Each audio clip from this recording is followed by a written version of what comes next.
June 6, 1918. Belleau Wood, France.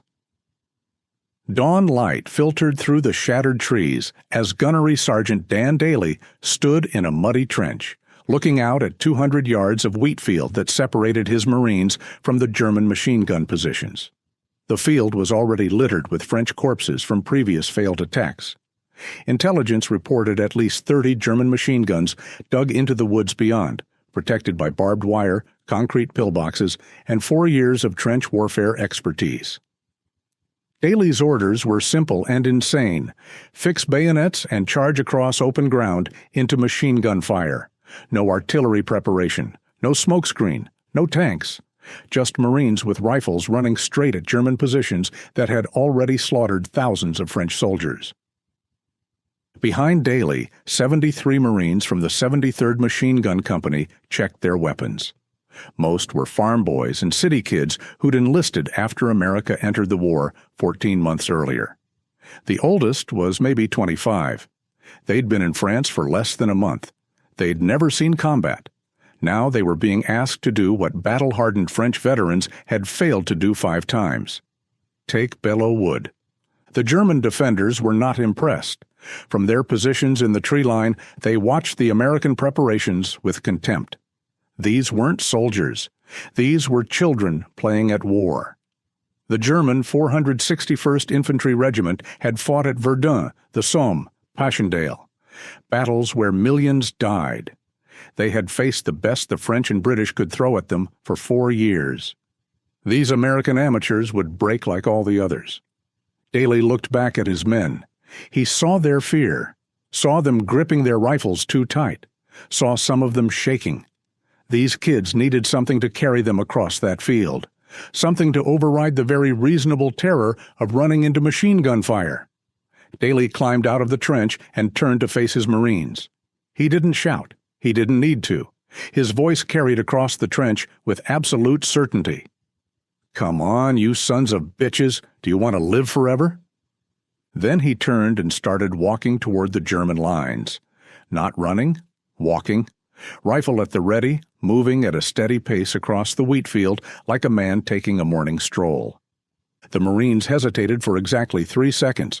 Then they climbed out of the trench and followed him. The German machine guns opened fire. The wheat field erupted in a storm of lead. Marines fell, torn apart by interlocking fields of fire that the Germans had spent weeks perfecting. But the survivors didn't stop, didn't take cover. They kept coming. When the machine guns cut men down, the men behind them kept advancing. When officers fell, sergeants took over. When sergeants fell, corporals led. When corporals died, privates kept attacking. The Germans had never seen anything like it. In 4 years of war, they'd watched French infantry break under machine gun fire, British attacks dissolve into chaos, Russian advances collapse. But these Americans, these Marines, they just kept coming, climbing over their own dead, advancing through fire that should have stopped any attack cold, moving with a ferocity that seemed inhuman. What the Germans didn't know was that they weren't fighting ordinary infantry.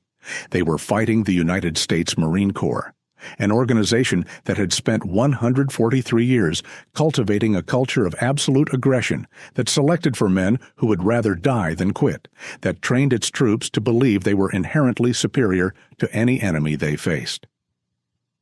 Over the next 3 weeks, the Marines would fight the Germans for every tree, every boulder, every square yard of Belleau Wood. The casualties would be staggering: 1,062 Marines killed, 3,615 wounded in a battle smaller than a single neighborhood. But when it was over, the Germans would give the Marines a name that would define them for the next century. A name born in terror and respect. A name that captured something essential about men who attacked machine guns with rifles and refused to stop even when reason screamed that continuing meant death. The Germans called them Teufel Hunden, devil dogs. To understand how Marines earned the name devil dogs at Belleau Wood, you first need to understand what the Marine Corps was before June 1918. Because the organization that attacked those German positions wasn't created in a moment. It was forged over 143 years of selective breeding for aggression, cultivated through a culture that prized violence and refined by decades of small wars that produced the most experienced combat infantry force America possessed. The United States Marine Corps was born on November 10, 1775, in Tun Tavern, Philadelphia, when the Continental Congress authorized 2 battalions of Marines to serve as naval infantry. From the beginning, Marines occupied a strange position in American military structure. They weren't quite Navy. They served on ships, but weren't sailors. They weren't quite Army. They fought on land, but answered to naval command. They existed in the gap between services, which meant they had to be better than both to justify their existence. This precarious position created an organizational culture obsessed with proving its worth. Marines couldn't be as good as Army infantry or Navy sailors. They had to be better, had to be tougher, had to be willing to take missions that other services considered too difficult or too costly. Through the 19th and early 20th centuries, Marines became America's force for small wars, the colonial conflicts, police actions, and interventions that were beneath the Army's notice, but too dangerous for civilian authorities. Marines fought Barbary pirates in 1805. They stormed Mexican fortifications in 1847. They hunted guerrillas in the Philippines from 1899 to 1913. They occupied Haiti, Nicaragua, China, wherever American interests needed armed enforcement. These weren't glorious battles. They were brutal counterinsurgency campaigns fought in jungles and mountains against enemies who refused to stand and fight like European armies. Marines learned to fight dirty, learned to keep attacking even when wounded, learned that hesitation got you killed, but aggression kept you alive. By 1917, the Marine Corps had more combat-experienced infantry leaders than the entire United States Army. The culture this experience created was unique in American military history. Marines didn't just train for war, they worshipped it. Violence wasn't something regrettable, but necessary. It was the point, the proof of manhood, the ultimate test. Marine training was deliberately harder than other services. Boot camp was longer, more physically demanding, psychologically brutal. The goal wasn't just to teach military skills, it was to break down civilian identity and rebuild men into Marines, a separate breed that prided itself on being tougher, meaner, more willing to endure pain than anyone else. This produced a self-selecting population. Men who couldn't handle the training washed out. Men who did handle it emerged believing they'd proven themselves superior through their suffering.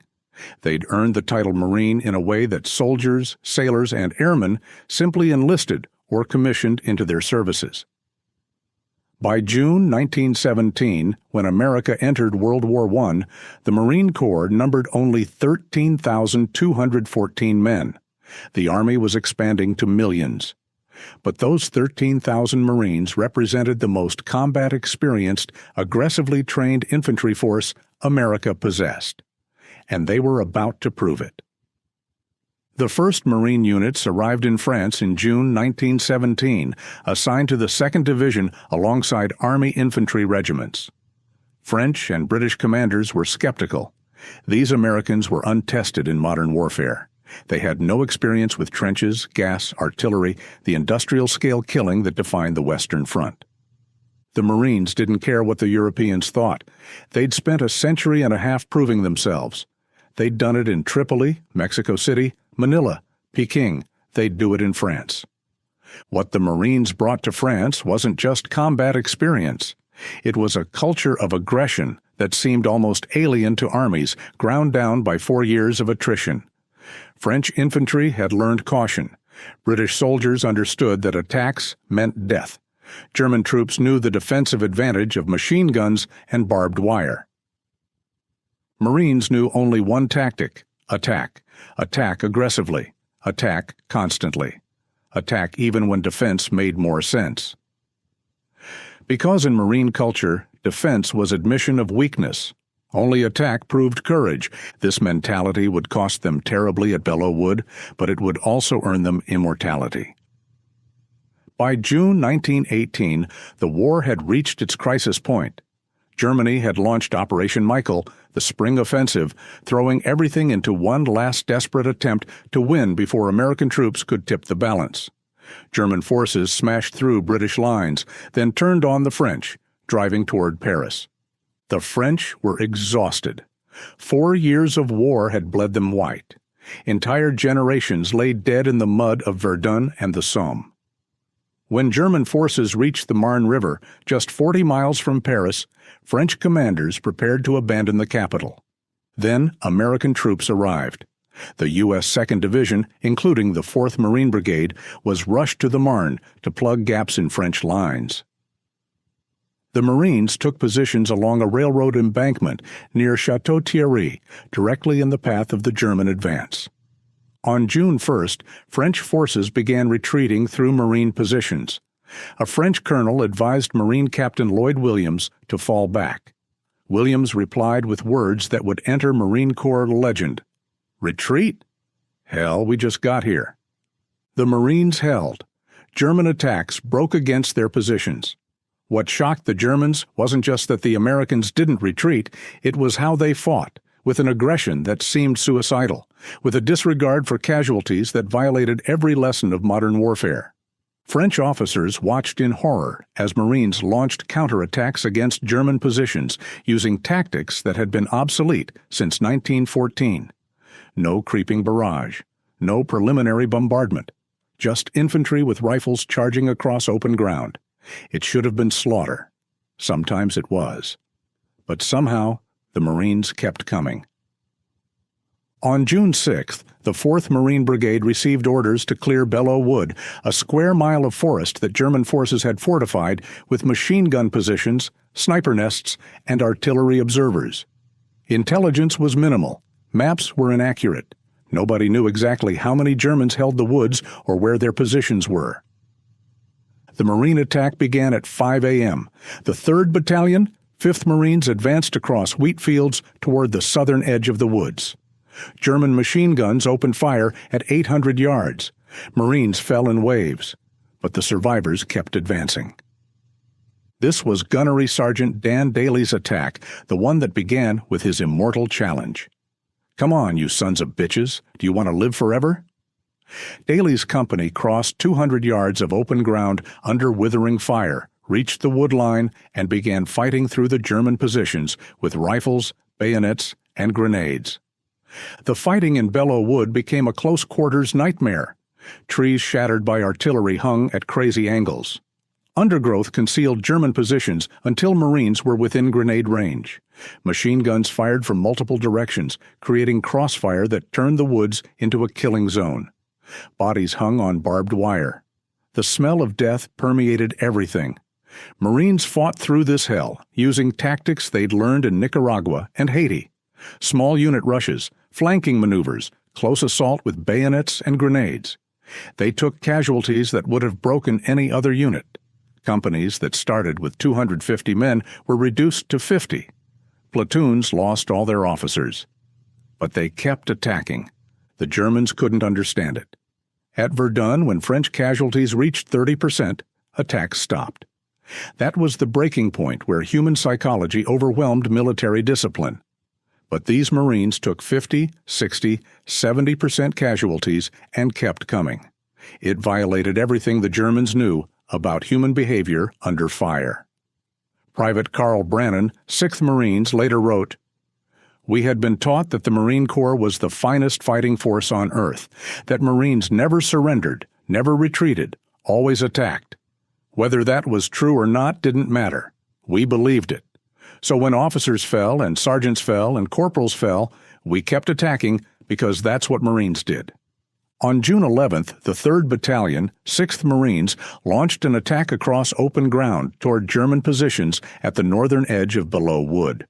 German machine guns firing from Hill 142 had perfect fields of fire. Every Marine who crossed that field would be exposed for 400 yards. The attack should never have been ordered. Major Maurice Shearer, commanding 3rd Battalion, knew the casualties would be catastrophic. But orders were orders. At 4:45 a.m., his Marines fixed bayonets and advanced. German machine guns opened fire at maximum range. Marines fell by the dozens. Entire squads were wiped out in seconds. Officers leading from the front were cut down immediately. The wheat field became a slaughterhouse, but the Marines didn't stop. They reached the German positions and went through them like a hurricane. Bayonets, rifle butts, grenades, bare hands. The fighting was savage, personal, intimate. Germans who'd held their positions against French attacks for weeks abandoned them in panic against these howling Americans. By noon, Marines held Hill 142. The cost, 31 officers and 1,056 enlisted men killed or wounded, the highest single-day casualties in Marine Corps history to that point. But they'd taken the objective. That was all that mattered. The battle for Belleau Wood continued for 3 more weeks, back and forth, yard by yard, tree by tree. The Germans would counterattack and retake positions. The Marines would attack again and retake them. No quarter asked or given. Wounded Marines shot German medics. German snipers targeted Marine wounded. The rules of civilized warfare dissolved into primal violence. By June 26, after 19 days of continuous combat, the Marines had cleared Belleau Wood. The 4th Marine Brigade had suffered 1,062 killed and 3,615 wounded, 55% casualties. Some companies were destroyed so completely they had to be rebuilt from scratch. But they'd held. They'd won. And they'd done something that would echo through military history. They'd broken elite German troops through sheer ferocity and refusal to quit. The legend says that during the battle, German reports referred to the attacking Marines as Teufel Hunden, devil dogs.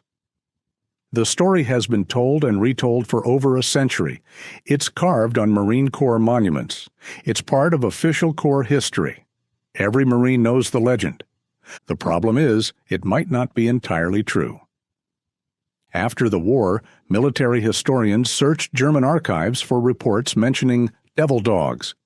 They found nothing. No German unit reports, no intelligence summaries, no captured documents using that phrase. German veterans interviewed after the war had no recollection of that specific term. Linguistic experts pointed out that Teufel Hunden wasn't proper German. The correct term would be Teufelshunde.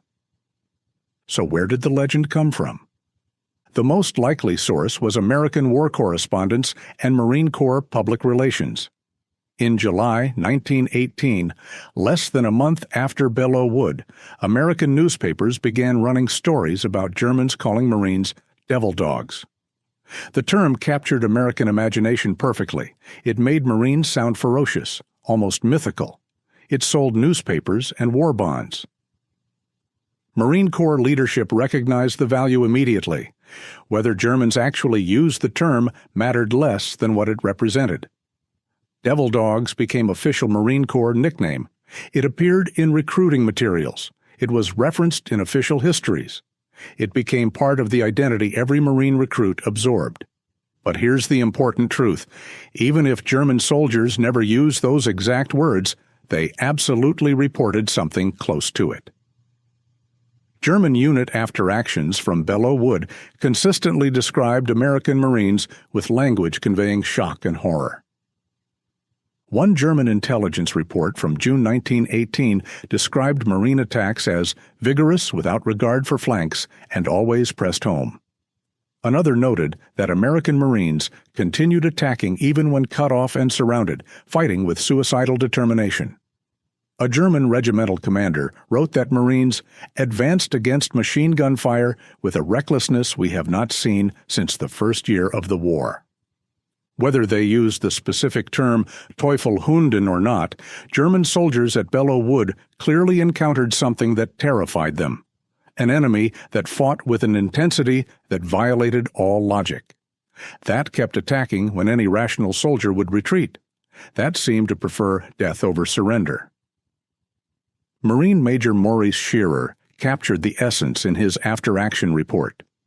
The morale of the German troops shattered at Belleau Wood. They had held against French regulars for weeks. But they could not hold against Marines who attacked as if casualties didn't matter, as if their own deaths were acceptable prices for killing Germans. French commanders were equally impressed, if somewhat horrified. General Jean de Goutte, commanding the French 21st Corps, sent a message to the Marine Brigade.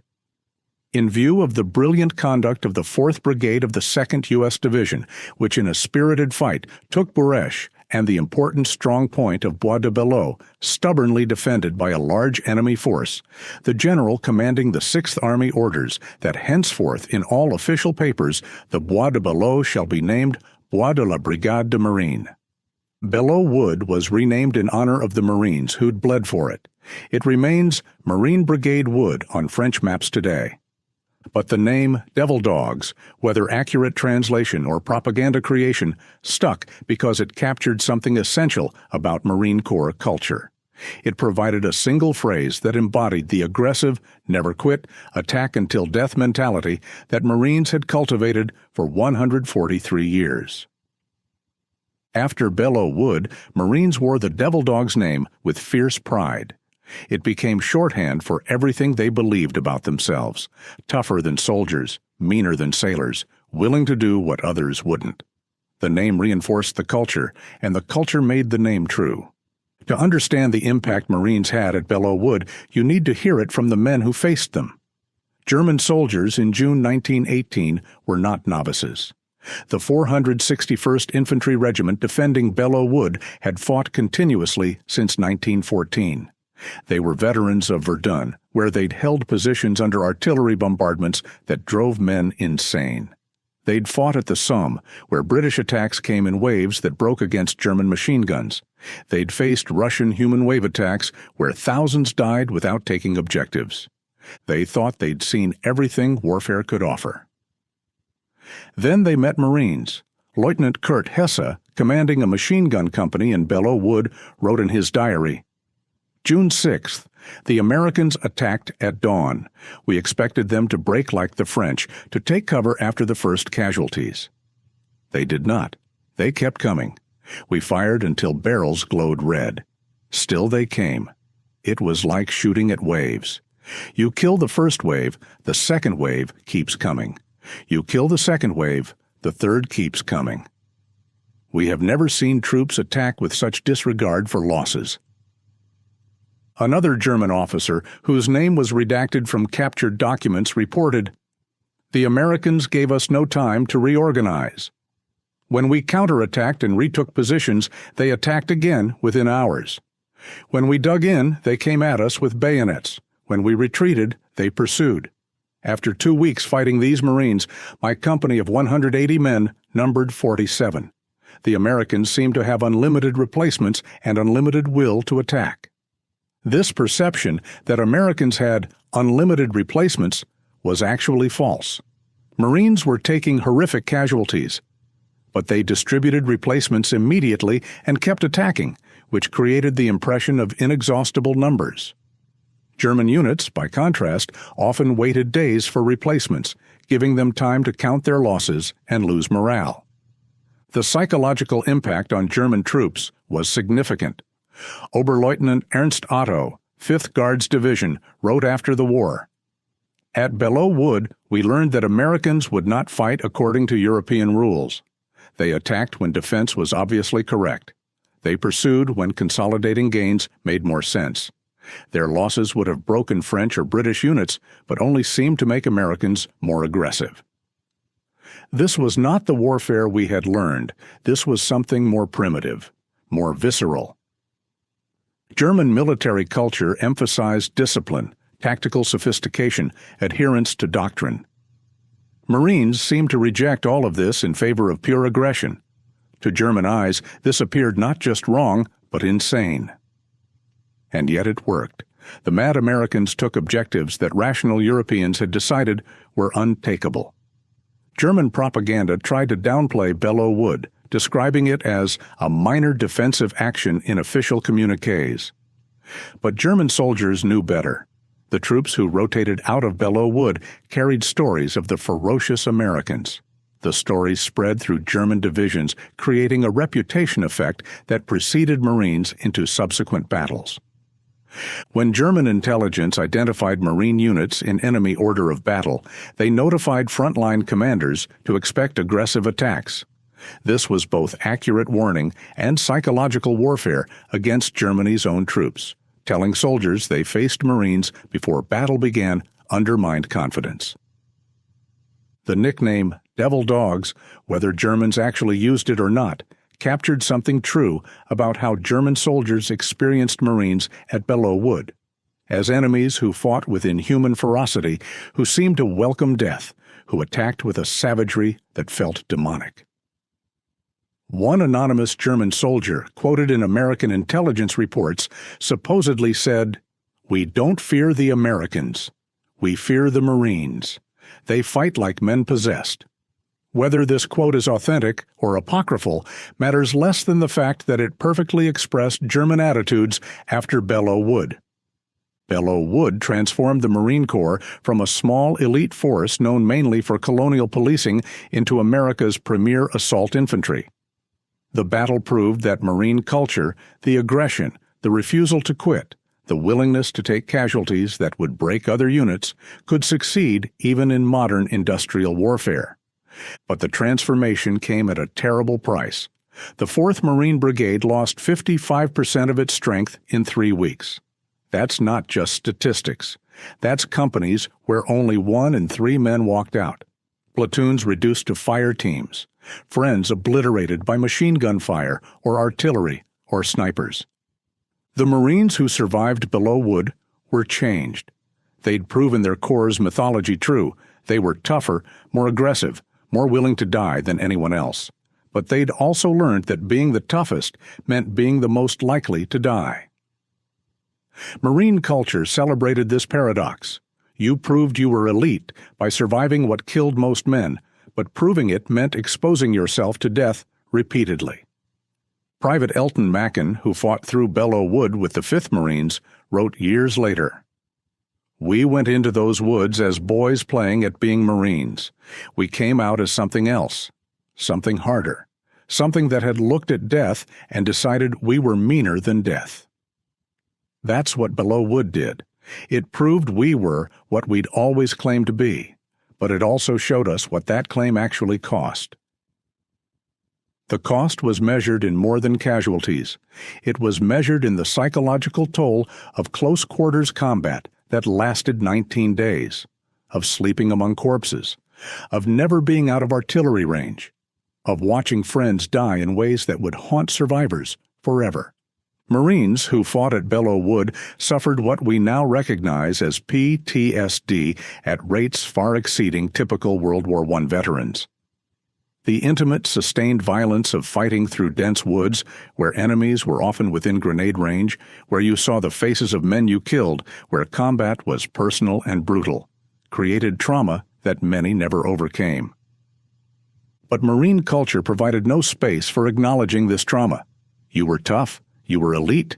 You didn't complain about nightmares or shaking hands or the way loud noises made you dive for cover. You sucked it up and remained a Marine. This cultural attitude toward psychological wounds would persist for decades, contributing to unnecessarily high rates of suicide, alcoholism, and domestic violence among Marine veterans. The same culture that made Marines so effective in combat made them unable to seek help afterward. After Belleau Wood, the 4th Marine Brigade fought in 5 more major battles before the armistice in November 1918. They fought at Soissons, where they again took horrific casualties, driving German forces back. They fought in the Meuse-Argonne Offensive, the largest American battle of the war. Each battle reinforced the lessons and the legend. Marines attacked, Marines took casualties, Marines won. By war's end, the Marine Corps had suffered 2,457 killed and 9,520 wounded, 32% of the total Marine force deployed to France. This casualty rate far exceeded Army infantry proportions. Marines were used as shock troops, thrown at the hardest objectives, expected to succeed where others failed. They did succeed, but the price was paid in blood. The legacy of Belleau Wood shaped Marine Corps' identity for the next century. Every Marine recruit learns about Belleau Wood in boot camp. The battle is sacred text in Marine Corps history, the moment when Marines proved themselves on the world stage. The phrase "devil dogs" is everywhere in Marine culture, on patches, tattoos, unit insignias, informal speech. But the deeper legacy is cultural. Belleau Wood validated every aspect of Marine Corps mythology: the aggression, the refusal to retreat, the willingness to take casualties, the belief that Marines are inherently superior to other troops. All of this was proven true, or at least proven effective, in the wheat fields and woods of France in June 1918. This created a self-reinforcing cycle. The culture produced the behavior at Belleau Wood. The success at Belleau Wood validated the culture. The validation strengthened the culture. Generation after generation of Marines absorbed the lesson: attack aggressively, accept casualties, never quit. This mindset shaped how Marines fought in World War II, Korea, Vietnam, Iraq, Afghanistan. Sometimes this culture served them well. Marines excelled at assault operations, amphibious landings, urban combat. Anywhere aggression and willingness to close with the enemy provided advantages. But sometimes the culture led to unnecessary casualties, to attacks that should have been reconsidered, to a refusal to adapt tactics because adaptation suggested weakness. The tension between honoring Marine Corps tradition and adjusting to modern warfare realities remains unresolved. How do you maintain the aggressive spirit that made Marines effective while acknowledging that sometimes aggression isn't the answer? How do you preserve the culture that produced the devil dogs while admitting that some of what produced them, disregard for casualties, suppression of psychological trauma, toxic masculinity, causes harm? These are questions the Marine Corps continues wrestling with. But what's undeniable is that Belleau Wood created the modern Marine Corps' identity. Before June 1918, Marines were one of several infantry forces. After June 1918, they were devil dogs, America's fiercest fighters, proven in blood and named by their enemies. On November 10, 1921, the Marine Corps celebrated its 146th birthday. Commandant John A. Lejeune issued an order that would be read at every Marine Corps birthday celebration forever after. On the 6th of June, 1918, at Belleau Wood, the Marine Brigade demonstrated to the world the courage and fighting spirit of American Marines. The legacy of Belleau Wood extends beyond military history into American culture. The image of Marines as unstoppable fighters, tough, aggressive, never backing down, entered national consciousness through news coverage of Belleau Wood. Marine Corps recruiting ads still reference devil dogs. Hollywood movies perpetuate the image of Marines as the toughest warriors. This image serves important purposes. It attracts high-quality recruits seeking to prove themselves. It creates unit cohesion through shared identity. It maintains standards through fear of dishonoring the legacy. Every Marine carries the weight of Belleau Wood, the expectation that they'll live up to devil dogs who came before. But the image also creates burdens, the pressure to be constantly aggressive, the inability to admit weakness or ask for help, the toxic aspects of warrior culture that produce not just fierce fighters, but damaged men who struggle with civilian life. Dan Daly, the gunnery sergeant who led that first attack on June 6, 1918, survived Belleau Wood. He survived the war. He returned to the United States as one of the most decorated Marines in Corps history, 2 Medals of Honor, Distinguished Service Cross, numerous other awards. He never married.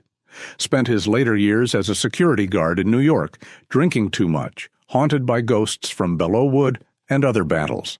He died in 1937 at age 64, remembered as a hero, but a broken one. His story is not unique among Belleau Wood survivors. Many struggled with what we now recognize as PTSD. Many self-medicated with alcohol. Many had troubled relationships. The same culture that made them effective killers made them poor civilians. and Marine Corps culture provided no framework for acknowledging this tragedy. Today's Marine Corps is different in many ways from 1918. Modern Marines receive better mental health support. The Corps acknowledges PTSD as a real injury rather than weakness. Standards have evolved to be demanding without being deliberately destructive. But the Corps culture remains unchanged. Marines still pride themselves on being tougher than everyone else. Boot camp is still deliberately harder than other services. The expectation is still that Marines attack, that they accomplish missions regardless of cost, that they never quit. And Marines still call themselves devil dogs. Still tell stories about Belleau Wood, still absorb the lesson that their predecessors earned immortality through willingness to die attacking German machine guns. Whether the Germans actually called them Teufel Hunden matters less than the fact that Marines became what that name represented. Fighters so fierce, so aggressive, so unwilling to quit, that they seemed inhuman to their enemies. That reputation was earned in blood in the woods of France in June 1918. It's been maintained through blood in jungles, deserts, mountains, cities, ever since. The name Devil Dogs captures something true about Marine Corps culture, something powerful and effective, and also troubling, something that produces incredible warriors and broken men, something that wins battles and costs souls. On June 26, 1918, after 19 days of hell, Major Maurice Shearer sent a message to headquarters. Woods now U.S. Marine Corps entirely. 4 words that captured everything about Marine Corps culture: the confidence, the possessiveness, the refusal to share credit. The Woods belonged to Marines because Marines had been willing to die for them. That willingness to pay any price, accept any casualties, endure any horror is what makes Marines effective. It's also what makes them devil dogs, not because some German soldier used that phrase in a report, but because they earned it through behavior that seemed demonic to men who watched them attack into certain death and keep coming. The legacy of Belleau Wood is complicated. It's a story of incredible courage and unnecessary suffering, of cultural strength and cultural toxicity, of men who proved themselves through violence and paid for that proof with psychological wounds that never healed. But it's also the story of how Marines became what they are. For better and worse, every Marine traces their lineage to Belleau Wood, to Dan Daly's challenge, "Do you want to live forever?" To wheat fields crossed under machine gun fire, to woods fought over tree by tree, to a reputation earned in blood and maintained through a century of violence. Whether you call them Marines or devil dogs, they remain what Belleau Wood made them: America's fiercest fighters, forged in hell, named by their enemies, defined by their willingness to attack when everyone else would retreat. And that's the truth behind the legend.